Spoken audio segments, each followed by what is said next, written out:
శ్రీమాత్రే నమః. నా జీవితం ఇంతే అనే నిరాశ ఎప్పుడైనా కలిగిందా? ఆర్థిక ఇబ్బందులు మమ్మల్ని చాలా కృంగదీసేస్తున్నాయి అని అనిపించిందా? అనిపిస్తాయి. జీవితం కదండి. ఖచ్చితంగా ఇలాంటి సమస్యలు అందరి జీవితాల్లోనూ ఉంటాయి. కాకపోతే ఆ సమస్య వచ్చినప్పుడు, ఆ కష్టం వచ్చినప్పుడు కాస్త ధైర్యంగా నిలబడి అమ్మవారి పాదాలు పట్టుకుంటే ఆ కష్టం నుంచి మనం బయటపడిపోతాం. సుఖాలు ఎప్పుడు ఎలా అయితే శాశ్వతం కాదో, కష్టం కూడా ఎప్పుడూ శాశ్వతం కాదు. కష్టం తర్వాత సుఖం, సుఖం తర్వాత కష్టం అలా వస్తుంది. అదే జీవితం అంటే. రోడ్డు మీద వెళ్తుంటే స్పీడ్ బ్రేకర్స్ వస్తూ ఉంటాయి కదా! దూరం నుంచే మనం ఆ స్పీడ్ బ్రేకర్‌ని చూస్తాం. చూసి అక్కడికొచ్చేసరికి బండిని స్లో చేసి వెళ్తాం. స్పీడ్ బ్రేకర్ ఉంది కదా అని బండిని ఆపేస్తామా? ఆపేయం కదా! జీవితం కూడా అంతే.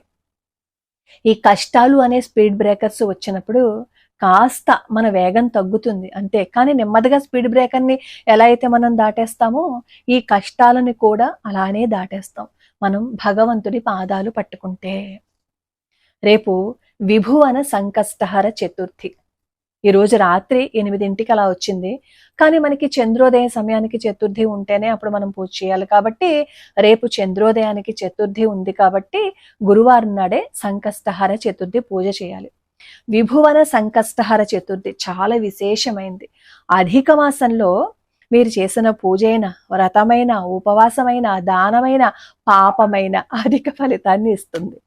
పాపం కూడా అంతే. ఈ అధిక మాసంలో చేసాం అనుకోండి, అసలు మామూలుగానే మనం ఏదైనా తప్పు చేసాము అంటే దాని ఫలితాన్ని అనుభవించాలి. అధిక మాసంలో చేస్తే ఇంకా ఎక్కువ పాపాన్ని, ఆ పాప ఫలితాన్ని అనుభవించాల్సి ఉంటుందన్నమాట. సాధ్యమైనంత వరకు మనం ఎవరిని బాధ పెట్టకుండా ఉండి మనం భగవంతుడి పాదాలు పట్టుకుంటే, కష్టం వచ్చినా పాపం ఎప్పుడూ అబద్ధాలు ఆడలేదు, ఎప్పుడు ఎవరిని ఏమి అనలేదు అని భగవంతుడు ఒకసారి మన వైపు చూస్తాడు. మనం ఎప్పుడు అందరినీ తిడుతూ కొడుతూ ఎవరినో ఒకళ్ళే సాధిస్తూ ఉన్నాం అనుకోండి, దీని మొహం మండ, దీని ఎప్పుడు ఇలా వాగుతూనే ఉంటుంది, ఎవడో ఒకళ్ళని తిడుతూనే ఉంటుందని మన వంక చూడను కూడా చూడు భగవంతుడు. సరే, ఈ అధిక మాసంలో వచ్చే ఈ సంకష్టహర చతుర్థి, విభువన సంకష్టహర చతుర్థి చాలా విశేషమైంది. ఎవరైనా అప్పులు బాధల్లో కూరుకుపోయి, బాబోయ్ ఇంక నా వల్ల కావట్లేదు, నేను ఎన్ని చేసినా ఫలితం ఉండట్లేదు అని అనుకునేవాళ్ళు, అలాగే వివాహం అయిన తర్వాత భార్యాభర్తల మధ్య కొన్ని గొడవలు వస్తూ ఉంటాయి. ఆ గొడవలు వచ్చిన వాళ్ళు కూడా ఈ విభువన సంకష్టహర చతుర్థి పూజ చేస్తే ఆ కష్టాల నుంచి బయటపడే మార్గం మనకి కనిపిస్తుంది.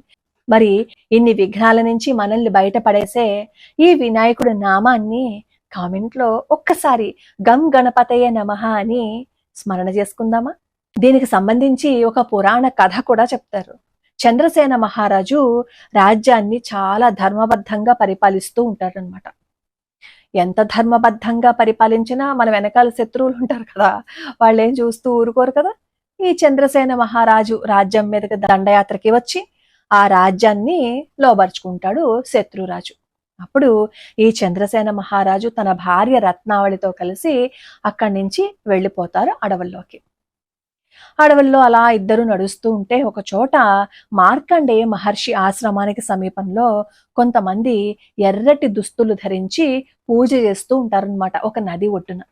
అప్పుడు ఈ చంద్రసేన మహారాజు, రత్నావళి ఇద్దరు అక్కడికి వెళ్ళి, మీరు చేస్తున్న పూజ ఏంటి, ఎందుకు చేస్తున్నారు, దీని ఫలితం ఏంటి అని చెప్పి అడిగితే అప్పుడు వాళ్ళు చెప్తారనమాట, వాళ్ళు నాగకన్యలు, వాళ్ళు చెప్తారనమాట, మేము విభువన సంకష్టహర చతుర్థి పూజ చేస్తున్నాము, అన్నీ కోల్పోయినప్పుడు ఇంకా మా దగ్గర ఏం లేదు, మేమేం చేయలేకపోతున్నాము అనే పరిస్థితుల్లో సంకష్టహర చతుర్థి పూజ చేస్తే మనకి ఏవైతే అడ్డంకులు వచ్చాయో, మనం ఏదైతే పోగొట్టుకున్నామో అవన్నింటినీ తిరిగి సంపాదించుకోవచ్చు అని చెప్పి ఆ నాగకన్యలు చెప్తారనమాట. అప్పుడు వాళ్ళు చెప్తారు, పొద్దున్నుంచి సాయంత్రం వరకు ఉపవాసం ఉండి, సాయంత్రం చంద్రోదయం అయిన తర్వాత అర్ఘ్యం ఇచ్చి అప్పుడు ప్రసాదం తీసుకోవాలి అని చెప్తే ఈ చంద్రసేన మహారాజు రత్నావళి దంపతులిద్దరూ ఆ పూజను చేస్తారు.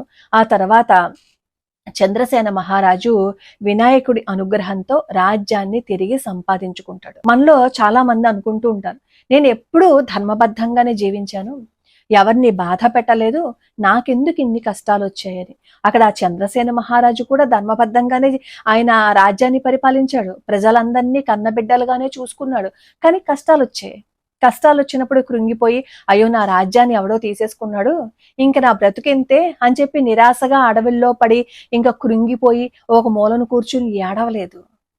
తను కోల్పోయిన దాన్ని ఎలా తిరిగి తెచ్చుకోవాలి అని అనుకున్నారు. తన ప్రయత్నం చేస్తూనే భగవంతుడి పాదాలు పట్టుకున్నారు. నేను రాజును కదా, వాళ్ళు అక్కడ ఏదో వ్రతం చేస్తున్నారు, వాళ్ళ దగ్గరికి ఎందుకు నేనెందుకు వెళ్ళి అడగాలి అని అహంకారానికి పోలేదు. తనకి ఏదైనా మార్గం దొరుకుతుందేమో అని చెప్పి అన్ని విధాలా ప్రయత్నించి భగవంతుడి పాదాలు పట్టుకుంటే అతనికి ఒక మార్గం కనిపించింది. మనకి ఈ విభువన సంకష్టహర చతుర్థి కథ ఇదే చెప్తుంది. విభువన అంటే 3 లోకాలలోనూ వ్యాప్తి చెందిన అని అనమాట. అంటే మనం కూడా మనకి ఏదైనా కష్టం వచ్చినప్పుడు ఈ చంద్రసేను మహారాజు ఎలా అయితే నిబ్బరంగా ఉన్నారో మనం కూడా అలాగే నిబ్బరంగా ఉండి మనకి ఏదైనా నేర్చుకోవాలి అని అనుకున్నప్పుడు మనకంటా చిన్నవాళ్ళైనా అక్కడికి వెళ్ళి మనం ఏం చెయ్యాలి అనేది వాళ్ళని అడిగి తెలుసుకుంటే కొత్త ఐడియా వస్తుంది. ఆ ఐడియానే మన జీవితాన్ని మారుస్తుంది. అక్కడికి వెళ్ళి చంద్రసేన మహారాజు అడిగారు, చెప్పారు. అక్కడ కూడా మళ్ళీ మనం ఏదైనా ఎవరైనా సలహా ఇచ్చారని అనుకోండి, షార్ట్ కట్లు అడగకూడదు. దానికి తగ శ్రమ చెయ్యాలి. పూర్తిగా మన ఎఫర్ట్ని అందులో పెట్టాలి. చంద్రసేన మహారాజు కూడా అదే చేశారు. ఉపవాసం ఉన్నారు, ఆ రోజంతా భగవద్ ధ్యానంలోనే ఉన్నారు. సాయంత్రం చంద్రోదయం అయిన తర్వాత అప్పుడు భగవంతుడికి నివేదన చేసిన తర్వాత సాత్విక ఆహారాన్ని తీసుకున్నారు. మనం కూడా అదే చెయ్యాలి. మన ప్రయత్నాన్ని చేస్తూ భగవంతుడి పాదాలు పట్టుకుని మన అహంకారాన్ని పక్కన పెట్టేస్తే మనకి మార్గం కనిపిస్తుంది. మన మైండ్ చాలా బ్రాడ్ అవుతుంది అనమాట. అక్కడ విభువన సంకష్టహార చతుర్థి అంటే వ్యాప్తి చెందిన కదా. ఈ పూజ చేశాము అని అనుకోండి, ఈ కథ ద్వారా మనం కూడా ఇంకా కొత్తగా ఆలోచించగలుగుతాం. మన పురాణ కథలన్నీ ఓ కళ్ళు మూసుకుని దండం పెట్టుకుని పూజ చేయటం మాత్రమే కాదు, దాంట్లో ఇలాంటి కథలన్నీ పెట్టి నువ్వు ఇలా మారరా, నువ్వు ఇలా ఉండరా, నీ కష్టం తీరిపోతుంది అని చెప్పే ఒక అద్భుతమైన గైడ్ అనమాట అవి. ఆ గైడెన్స్ ని మనం పట్టుకోకుండా ఏదో నామమాత్రంగా మనం అక్కడ కథ చదివేసి అక్కడ మనకు పూజ చేసేసి నా కోరిక తీరలేదు, నా కష్టం తీరలేదు అంటాం. సరే, ఇది మన జీవితానికి అన్వయించుకున్న కథ అయితే, ఈ విభువన సంకష్టహార చతుర్థి, విభువన సంకష్టహార చతుర్థే కాదు, అసలు ప్రతి నెల ఈ సంకష్టహార చతుర్థి పూజ చేస్తే పిల్లలు చదువులో వెనకబడుతున్నారు అని అనుకోండి, పిల్లల చేత సంకష్టహర చతుర్థి పూజ చేయించండి. వాళ్ళు ఏం చేస్తారండి, పిల్లలు స్కూల్కి వెళ్ళాలి అంటారేమో, సాయంత్రం ఒక గంట సేపు మనం పూజ చేసేటప్పుడు పిల్లల్ని పక్కన కూర్చోమంటే కూర్చుంటారు కదా. మనకి భవిష్యత్తు కంటే మన జీవితం కంటే మనం ఆడుకోవటం ఏం ముఖ్యం కదా కదా. అదే చెప్పండి పిల్లలకి, ఒక గంట నువ్వు ఆడుకునే సమయాన్ని పక్కన పెట్టేసి వచ్చి భగవంతుడి దగ్గర కూర్చో, నమస్కారం చేయి, నీ చదువు బాగుండాలని నమస్కారం చెయ్యి అని చెప్పండి. కొంతమంది అంటూ ఉంటారు, మా పిల్లల కోసం మేము ఇది చేయొచ్చా అండి, మా పిల్లల మాట వినరు అని. చిన్నప్పుడే పిల్లల మాట వినరు అని వదిలేస్తే పెద్ద అయిన తర్వాత వాళ్ళ మాట వింటారా? మొక్కై వంగనిది మానై అస్సలు వంగదు. కాబట్టి పిల్లల చేత మీరు ఈ వ్రతం చేసిన, లేదు అంటే ప్రతి బుధవారం వినాయకుడు ఆలయానికి తీసుకువెళ్ళి అక్కడ ప్రదక్షిణలు చేసి వినాయకుడికి ఒక నమస్కారం పెట్టే అలవాటు చేయండి. వాళ్ళ బుద్ధి బాగా వికసిస్తుందనమాట. బుధుడికి సంబంధించిన ఏవైనా ఇబ్బందులు ఉంటే అవన్నీ తొలగిపోయి వినాయకుడు మనల్ని జీవితంలో ముందుకు తీసుకెళ్లే విధంగా ప్రయత్నిస్తూ ఉంటారు. అలాగే ఆర్థిక ఇబ్బందులు ఎలా పోగొట్టుకోవాలి అని చెప్పి అడుగుతూ ఉంటారు. అసలు ఎందుకు వస్తాయి ఆర్థిక ఇబ్బందులు చెప్పండి? మనకి తెలియకుండానే ఇష్టం వచ్చినట్లు ఖర్చు పెట్టేస్తాం. ఈ ఒక్క రోజుకి ఇది ఖర్చు పెడదాం, ఈ ఒక్క రోజుకి ఇది ఖర్చు పెడదాం అంటాం. లేదా పక్కన వాళ్ళని చూసి అది మన ఇంట్లో లేదు కదా అని చెప్పి మన స్థాయికి మన స్థోమతికి మించి అప్పు చేసి మరీ కొంటారు. అప్పు చేసి మరీ ఏదైనా చేస్తారు. ఒక్కొక్కసారి ఆ అప్పు తీర్చగలుగుతాం, కానీ పరిస్థితులు చేయి దాటిపోతే మన స్థాయికి మించి మన స్థోమతికి మించి అప్పులు చేసేసాము అని అనుకోండి, దాన్ని తీర్చగలుగుతామా? డబ్బు దగ్గర చాలా జాగ్రత్తగా ఉండాలి. ఎప్పుడు అప్పు చేయకూడదు. చెయ్యాల్సి ఇంకా కాన్బట్ పొజిషన్స్ వస్తే తప్ప ప్రతి చిన్న విషయానికి అప్పు చేసేసి ఇది మా ఇంట్లో ఉండాలి వస్తువు, ఇగో ఎదుటి వాళ్ళు కొనుక్కున్నారు కదా ఇది మా ఇంట్లో ఉండాలి వస్తువు అని ఆర్థికంగా మనం ఒక క్యాలిక్యులేషన్స్ వేసుకోకుండా ఇష్టం వచ్చినట్లు ఖర్చు పెట్టాం అనుకోండి, ఆర్థిక ఇబ్బందులు వస్తాయి. ఆర్థికంగా మనం డిసిప్లిన్ మెయింటైన్ చేస్తూ భగవంతుడి పాదాలు పట్టుకున్నాం అనుకోండి, ఒకవేళ మనం అనవసరంగా ఖర్చు పెట్టే చోట భగవంతుడే మనల్ని ఆ ఖర్చు పెట్టనివ్వకుండా చేస్తాడు. ఈ ఆర్థికంగా డిసిప్లిన్ మనం పాటిస్తూ మన పిల్లలకి కూడా నేర్పించాలి. అయితే పూజ ఎలా చేయాలి? మన పూజా మందిరంలో వినాయకుడి చిత్రపటం ఉంటుంది కదా, చక్కగా ఒక పీట వేసి ఎర్రగుడ్డ పరిచి ఆ ఫోటోను పెట్టండి.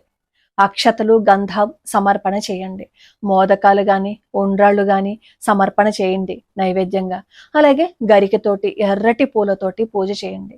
మీకు ఈ సంకష్టహర చతుర్థి పూజ విధి విధానాలతో వస్తే సరే, లేదు అనుకోండి, గం గణపతయే నమః అని స్మరణ చేసుకుంటూ, విభువన గణపతి 3 లోకాలలోనూ వ్యాప్తి చెంది ఉన్నావు కదయ్యా, నీకు తెలియంది ఏముంది చెప్పయ్యా, నన్ను అనుగ్రహించు అని ఆయన పాదాలు పట్టుకుని, ఒకవేళ మీరు ఉపవాసం ఉండగలిగితే ఉపవాసం ఉండండి. ఎందుకంటే ఆరోగ్యం బాగుండలేని వాళ్ళు, గర్భిణీలు, చిన్నపిల్లలు ఉపవాసం ఉంటే వాళ్ళు తట్టుకోలేరు కదా.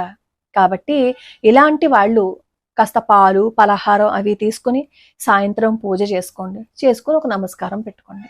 అలాగే మరి అర్ఘ్యం ఎలా ఇవ్వాలి అని అడుగుతారు.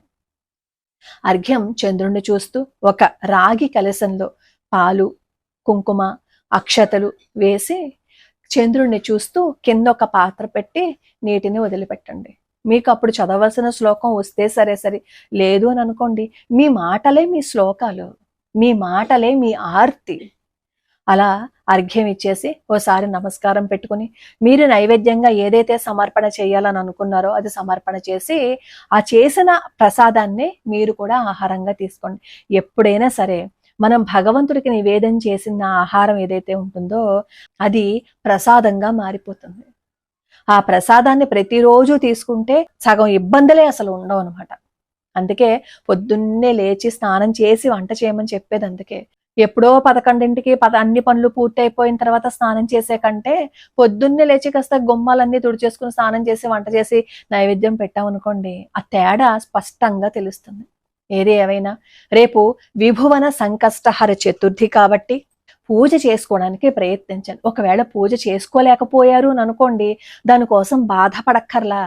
రేపు సంకష్టహర చతుర్థి కాబట్టి గం గణపతయే నమః అనే నామాన్ని అలా స్మరణ చేయండి. మనకి ఏది చేత కాకపోతే ఆ నామస్మరణ చేయటం వచ్చు కదా, ఆ నామస్మరణ చేసి ఎవరిని ఇబ్బంది పెట్టకుండా మనల్ని మనం శుద్ధి చేసుకుంటూ మన దృష్టి భగవంతుడి పాదాల మీద పెడితే భగవంతుడు ఖచ్చితంగా అనుగ్రహిస్తాడు.